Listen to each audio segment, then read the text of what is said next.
페르시아만이 불타고 있습니다. 반다르 아바스가 흔들렸습니다. 케시름 섬이 공격받았습니다. 40초 안에 미나부에서 6번의 폭발이 들렸다. 이란 남부 해안의 해상다리가 즉시 폐쇄되었다.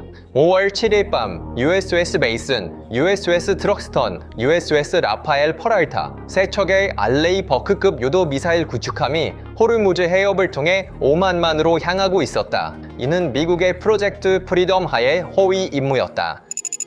IRGC에게 이것은 참을 수 없는 광경이었다. 그들은 봉쇄 아래에서 매일 더 불안해하며 납부된 유조선마다 더 많은 피를 잃고 있었다. 미국과 걸프 국가들 사이에 의견 충돌이 발생했고 세 척의 미국 구축함이 해협을 통과할 때 IRGC는 지금이 순간이다 라고 생각했습니다. 공격은 조율된 것으로 보였습니다. 가미카제 드론 무리, 탄도 및 순항 미사일의 혼합, 무장한 고속 공격 보트. IRGC의 해상 차단 교리가 전면적으로 발동되었습니다. 그러나 이 공격은 바로 미국이 원하던 것이었고 미국의 대응은 몇 분 만에 이루어졌습니다. 호르무즈를 통제하는 이란의 남부 해안은 불길에 휩싸였습니다.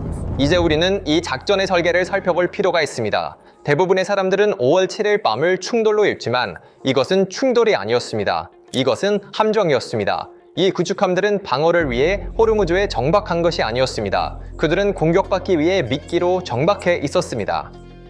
왜냐하면 이란은 몇십 년에 걸쳐 켈시섬에서 반다르 아바스와 반다르 카미르까지 이어지는 거대한 지하 무기고를 보유하고 있기 때문입니다. IRGC는 그것들을 미사일 도시라고 부르며 이 이름은 과장이 아닙니다. 알자질에 따르면 케시름 섬 아래에는 단단한 퇴적암과 소금 지층에 수십 킬로미터에 걸쳐 뚫린 터널 네트워크가 존재합니다. 내부에는 노르와 카디르 대함 순항 미사일, 사거리 1000km를 초과하는 가드르 380, 키암1 탄도 미사일, 근거리 유조선 공격용 HYI 실크웜이 있습니다. 그리고 미사일만 있는 것이 아닙니다. 반다르 아바스에는 500m 깊이에 건설된 지하 해본 기지가 있습니다. IRGC가 레드 와스프라고 부르는 수백 대의 고속 공격 보트가 이 터널 안에 숨겨져 있습니다. 월스트리트 저널에 따르면 IRGC의 고속 공격 보트 중 60% 이상이 해안선을 따라 산비탈에 조각된 이 지하 해안기지에 여전히 보호되고 있으며 공중에서 탐지하기 거의 불가능합니다. 미국의 문제는 이 무기들이 지하에 있는 한 파괴할 수 없다는 것이었습니다. 레이더는 그것들을 볼 수 없었다. 위성도 감지할 수 없었다. 이란이 이 무기를 사용하지 않는 한 미국은 손댈 수 없었다. 이란이 이 무기를 드러내도록 설득하는 것이 전체 작전의 기초였다. 세 척의 구축함이 밑띄었다. IRGC의 목이 함대가 공격할 것이었다. 미국 위성은 실시간으로 발사 지점을 추적했고 IRGC가 지하에서 나오는 순간 연기가 거치기도 전에 미국은 그 발사 지점을 파괴했습니다. 그리고 정확히 그렇게 되었습니다. IRGC는 자살 드론 무리, 순항 미사일, 무장 고속 공격 보트를 가동했습니다. 혁명수비대 매체는 나중에 최소한 3척의 미국 군함을 목표로 했으며 그 군함들이 급히 도망갔다고 주장할 것입니다. 센트콤은 이러한 주장 중 어느 것도 확인하지 않았으며 미국 선박이 어떤 피해를 입었다는 증거는 전혀 없습니다. 지상에서 일어난 일은 IRGC의 이야기와 매우 달랐습니다. 수백 개의 목표를 동시에 추적하고 위협을 평가하며 몇 초 안에 대응 미사일을 발사할 수 있는 플랫폼인 이지스 탄도 미사일 방어 시스템이 공중에서 IRGC의 전체 공격파를 파괴했습니다. CNN에 따르면 이란 혁명 수비대가 2025년 2월 반다르 아바스에서 공개한 하이더 110 미사일 발사 함정과 순항 미사일을 발사할 수 있는 고속 공격 보트가 이번 공격의 최전선에 있었습니다. 레드 와스프가 물에 들어갔습니다. 목표에 도달한 것은 없었습니다. 피해 제로, 사상자 제로. 트럼프의 말에 따르면 미사일이 발사되어 아름답게 격추되었습니다. 드론은 공중에서 불타버렸고 마치 나비가 무덤으로 떨어지는 것 같았습니다. 보트는 빠르고 효율적으로 바다 밑으로 보내졌습니다. 그리고 미국은 계획대로 즉시 보복했습니다. 센트콤은 남부 이란의 중요한 목표를 자위 차원에서 타격했으며 목표 선정은 무작위가 아니었습니다. 이는 공격 중에 이란 혁명 수비대가 누출한 시설과 직접적으로 연결되어 있었습니다. 반다르 아바스, 혁명 수비대 해군의 주요 기지입니다. 이 항구는 2월에 있었던 에픽 퓨리 작전 중에도 타격을 받았다. 샤히드 바게리와 마크란 같은 주요 플랫폼이 항구 바닥으로 침몰했다. 이란은 그것을 수리했다. 이제 다시 불길에 휩싸였다. 바흐만 항구와 캐시름 섬의 혁명 수비대 해군 시설, 그 미사일 도시의 문이 열렸을 때 미국은 바로 그 순간을 기다리고 있었다. 미나브의 IRGC 해군 경찰의 검문소, 시릭과 반다르 카미르의 미사일 및 드론 발사 위치. 첫 번째 폭발 영상이 몇 분 만에 소셜미디어에 퍼졌습니다. 이란 군사지휘부는 공식 성명을 발표했습니다. 미국과 지역 국가들이 반다르 아바스, 시릭, 캐시무를 공격했습니다. 이란은 보복했습니다. 호르무즈 동쪽에서 미군 군함이 공격을 받았습니다. 실제로 IRGC는 걸프 아랍 국가들과 미국 사이에 긴장과 불일치를 만들어냈습니다. 표면적으로는 상황이 IRGC에 유리해 보였고 사우디아라비아가 미국 기지 접근을 6시간 동안 차단했을 때 트럼프는 프로젝트를 중단하고 싶어 했으며 외교 채널이 열렸습니다. IRGC는 계산을 했습니다. 미국인들은 분열되어 있다. 그들의 동맹국들은 화가 나 있다. 지금 아니면 절대 안 된다. 그러나 미국의 작전은 체계적으로 준비되었습니다. 사건 직전 최소 5대의 KC-135 공중급유기가 UAE에서 출발했습니다. 이스라엘과 요르단 상공에는 4대의 유조기가 더 비행하고 있었습니다. 이러한 공정활동은 미국이 공격 가능성에 대비하고 있었음을 나타냅니다. 센티컴은 IRGC의 계획을 사전에 파악하고 반격 계획을 가동했을 가능성이 큽니다. 그리고 이 지역에 주둔한 미군이 이 작전을 가능하게 했습니다. 세계의 항공모함 전투단, USS 에이브러햄 링컨, USS 제럴드 R 포드, 그리고 5월 초에 도착한 세 번째 전투단은 제2차 세계대전 이후 이 지역에서 가장 큰 해군 전력 증강을 이루었습니다. 그들의 갑반에는 F-35C 라이트닝 II 스타일스 전투기, F-A-18E F 슈퍼 호넷 공격기, 그리고 EA-18G 그라울러 전자전 항공기가 탑재되어 있었다. 이스라엘의 오브다 공군기지에는 F-12 랩터, 요르단의 아즈락에는 F-15E 스트라이트 이글, 사우디아라비아의 알카르주에는 F-16, 아랍에미리트의 알다프레는 MQ-4C 트리톤 정찰 드론이 배치되었습니다. 미국은 IRGC의 절박함을 볼 수 있었습니다. 납포된 유조선마다 이란을 더 궁지로 몰아넣었다. 이란은 공격이 올 것을 알고 있었다. 이란은 세 척의 구축함을 해협으로 보냈지만 그것들을 방어하기 위해서가 아니라 이란을 지하에서 끌어내기 위해서였다. 이것이 현대 강대국 갈등의 논리입니다. 당신은 막글을 기다리지 않습니다. 상대방이 무기를 드러내도록 타격을 설계하여 더 강하게 반격할 수 있습니다. 이 갈등의 가장 두드러진 차원은 이란 내부의 역학일 수 있습니다. 수년간 IRGC는 비대칭적 군집 공격 교리를 사용해 왔습니다. 이는 수백 대의 고속정, 자살 드론, 순항 미사일로 배영 군함을 압도하는 전략입니다. 이 헤이다르 110 미사일 발사 함정은 2025년 2월 반다르 아바스에서 공개되었으며 크루즈 미사일을 발사할 수 있는 고속 공격 보트로 이 교리의 최신 무기였다.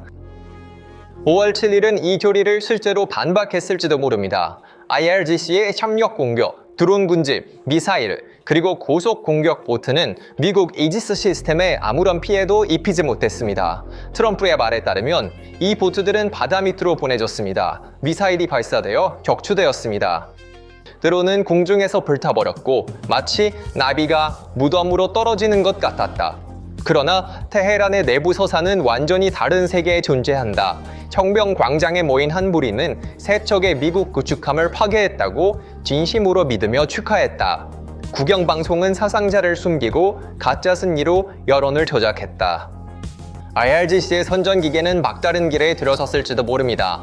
공격이 성공했다면 세계 석유 공급의 20%를 운반하는 해협을 닫고 자국 경제를 더욱 침몰시켰을 것입니다. 실패한 후 승리를 선언하며 자국민을 속이려 한다. 어쨌든 이란은 패배한다. 그리고 정권이 현실과 동떨어져 있다는 가장 구체적인 지표는 페제시키안 대통령이 회의에 참석했는데 소셜미디어에 공유된 이미지에 따르면 회의에 참석한 하메네이 최고 지도자는 실제가 아닌 종이 인형이었다.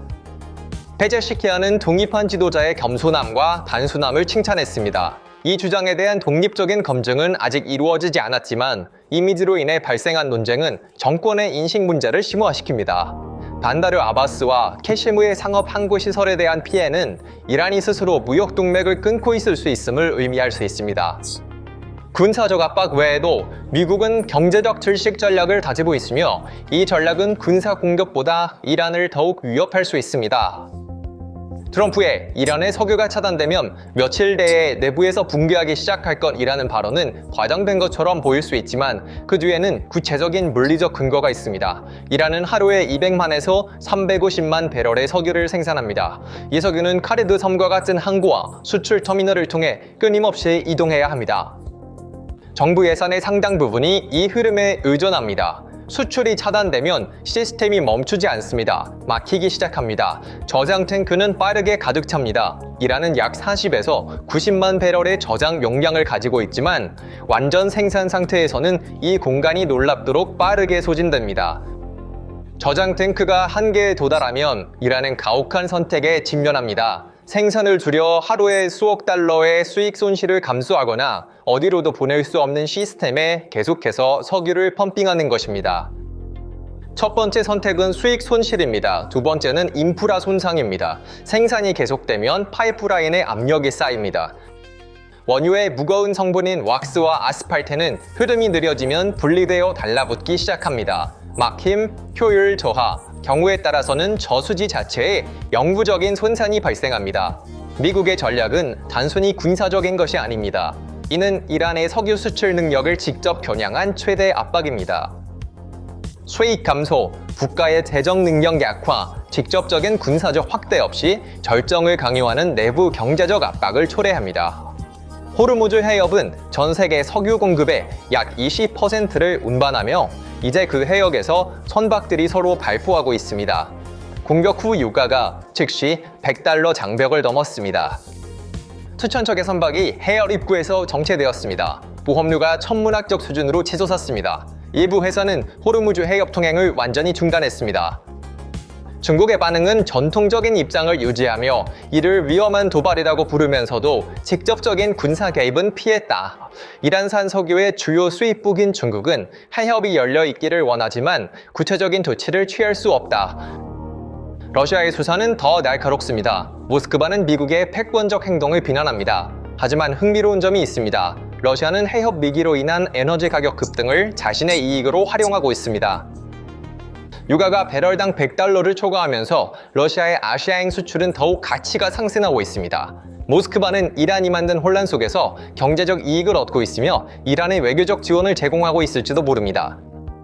자제 요청을 넘어 중국과 러시아는 구체적인 행동을 취할 수 없습니다. 이란은 군사적 긴장이 고조될 경우 완전히 고립될 수 있습니다. 테헤란의 가장 큰 동맹국들은 뜨거운 분쟁에서 함께하지 않을 것입니다. 그들은 유엔 연단에서 거부권으로만 지원합니다. 이란의 포복 옵션은 제한적으로 보입니다. 혁명 수비대 미사일과 드론 함대는 여전히 위협이 되지만 2026년 2월 이후 미 이스라엘 작전으로 인해 재고가 심각하게 감소했습니다.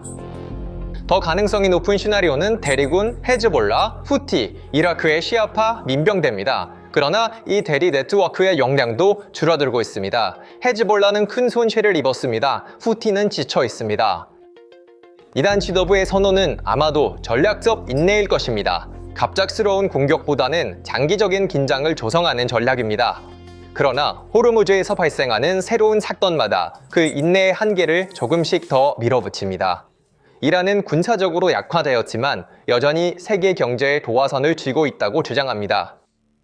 이란 소식통들은 세계의 석유 공급, 걸프의 인터넷, 유럽, 아시아 연결을 동시에 붕괴시키는 조정된 긴장 고조 시나리오를 그렸습니다. 하나씩 살펴보겠습니다. 첫 번째 위협, 얀부 파이프라인입니다. 사우디 석유를 홍해로 운반하는 이 파이프라인이 이란 미사일에 맞으면 호르무즈를 우회하는 사우디아라비아의 백업 경로가 차단될 것입니다. 두 번째 위협, 후자이라, 세계 최대 연료 벙커링 허브 중 하나로 이란 미사일 사정권 내에 있으며 이전에도 표적이 된 적이 있습니다. 세 번째 위협, 바브엘 만데브. 호르무즈가 닫히면 남은 유일한 대체 경로는 이 해협입니다. 이란의 동맹인 후티가 이를 통제하고 있습니다. 이란이 후티를 활성화하면 세계의 두 주요 해상 초크 포인트가 동시에 닫힐 것입니다. 네 번째 위협, 해저 케이블. 약 7개의 주요 케이블 시스템이 호르무즈 해협을 통과하며 걸프 지역 인터넷 트래픽의 97% 이상을 운반합니다. 이란 소식통은 이들에 대한 상세한 지도를 공개하고 이를 매우 취약하다고 설명했습니다.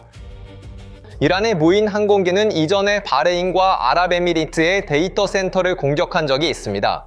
세 가지가 동시에 발생하면 세계 에너지 공급의 4분의 1이 즉시 사라질 것입니다. 사우디아라비아는 남은 대체 경로가 없고 걸프 국가들은 디지털 암흑에 빠질 것입니다. 클라우드 인프라, 금융 시스템, 통신이 붕괴될 것입니다.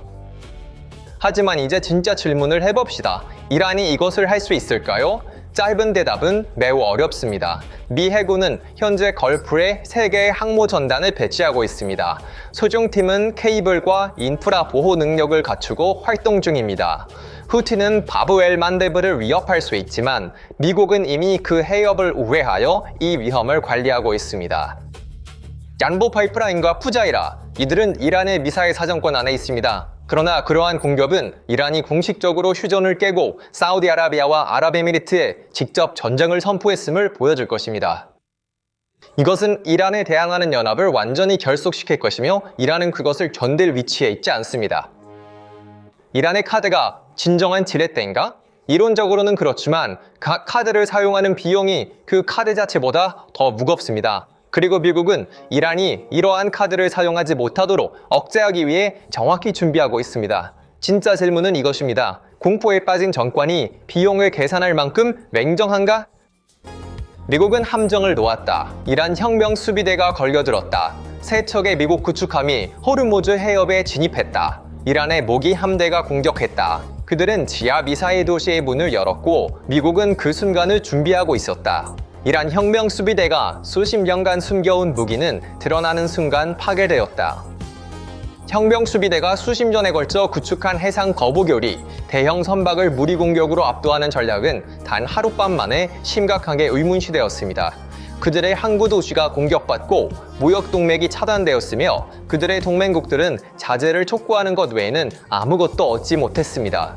이제 이란 앞에는 좁은 길이 있으며 그 길의 폭은 호르무즈 해협의 가장 좁은 지점인 54km와 같고 시간이 지날수록 더 좁아지고 있습니다.